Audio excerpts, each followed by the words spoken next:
Okay, so we're going to combine all the things we learned so far, well, most of the things we learned so far, and see it in practice on the digits data. So starting with, we're going to use the digits data. So it's real data, and remember, the first thing we learned about the digits data is get features. So we're going to use, symmetry and intensity. Okay.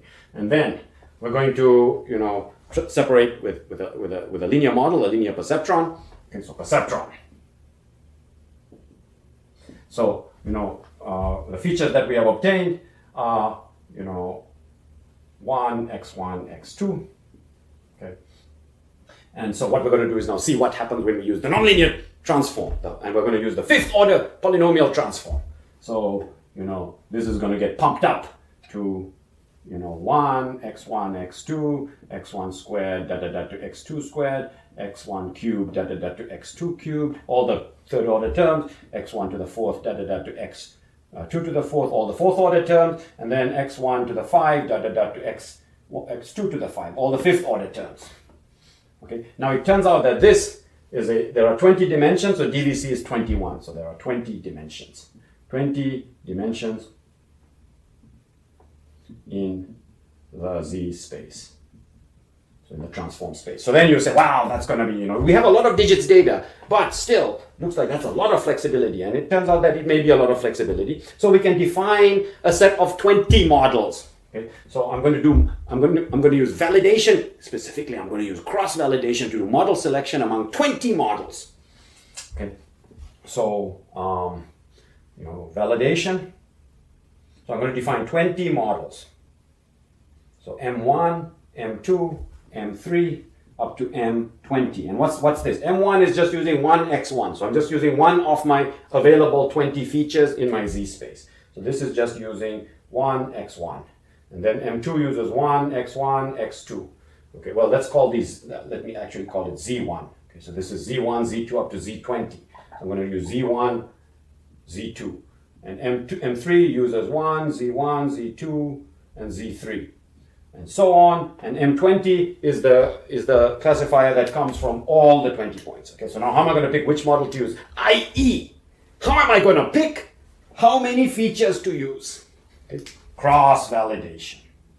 Cross-validation to pick one of these models, mi, okay, i.e., pick number of features. Okay, so let me turn on the slides and just show you the results. Okay, so wow, look at the digits data. Okay, now what we're showing here is a version of the digits problem where we're asked to classify between 1 and not 1. So it's reduced the 10 class problem to a 2 class problem. Okay, so that we know how to handle 2 class problems. And there are way more red X's than blue circles because there are roughly 9 times as many, not ones as there are ones. Okay, now on the right, we are showing, on the x-axis, we are showing each model. So number of features used, okay, different models. And you see the blue curve, the in-sample error is going down. It cannot go up. So as you add more and more features, as in your polynomial transform, as you add more and more expressibility, add more and more complexity, you get in-sample error getting smaller and smaller. And ultimately, we actually achieve in-sample error 0. Okay. Now look at the black curve. That's the cross-validation error. So that's the cross-validation error for each of the models, and it goes down and up, just like the out-of-sample error. Now it's true that the red curve, the out-of-sample error, is related to the blue curve by the VC bound. Okay, but that's a very loose bound. Look at how nicely the black curve tracks the out-of-sample error. So that's the power of cross-validation. Okay. Now we're going to consider 2 scenarios. The first is you go for the in-sample error. So you pick the model that minimizes the in-sample error, which is obviously going to be model 20 that uses all the features. And the other is we're going to use cross-validation. And you see the cross-validation error is minimized at something like 5 or 7 features. So let's pick 6. So we're going to compare model 6 with model 20. Okay. And there you have it. Minimize the in-sample error with all this power. Okay. Even though we have a lot of data, look how it has overfit. Okay, it's got in-sample error 0, but clearly there are islands of nonsense going on. Okay, nevertheless, the in-sample error is 0, and the out-of-sample error is only 2%, 2+%, and that's the VC error bar. So the out-of-sample error is far from the in-sample error. Look at the cross-validation solution. Wow, beautiful that is. That's the best separator we've seen so far for the digits data.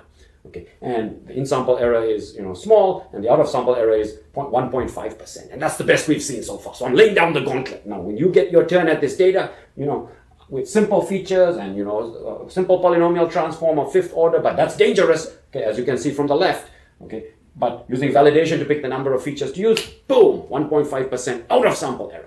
And for this problem, you might be able to get 0.5% out of sample error. So there's some space for improvement, and that's what you guys are going to work on. Okay, but now let me summarize. So we've mostly been covering the theory, the foundations of learning, and we're basically done. We're at the end of chapter 4. We're done with the foundations. Okay, and then we're going to move on to techniques. That's our next big goal. Okay, but the foundations will always be there. So let me tell you what those foundations are. We formulated the learning problem. We set it up, we asked, is learning feasible? That brought in the theory and the two-step learning. Okay, and then we said, okay, how do we do it well? How do we do it now with the linear model? Can we, so then we introduced classification, logistic regression, and the linear model, very powerful, okay, because it has the link from E into E out, and then we addressed, can we get E in small, the nonlinear feature transform? Be very careful. Good features, always a good idea. Symmetry and intensity, always a good idea to get good features. Okay. And lately we have been talking about overfitting, and that is very important. That's what separates the professional from the amateur. You have to get a grip of overfitting because there's always noise. And we have two tools to combat overfitting: regularization and validation to sort of, give you a reality check on what's the out-of-sample error. And as long as you're selecting between a limited number of models, validation can work wonders. And so, hopefully you'll have fun with all this theory when it comes time to implement on the digits data. And I wish you best of luck, and I hope you can beat 1.5%. And with that, I'm checking out. Till next time.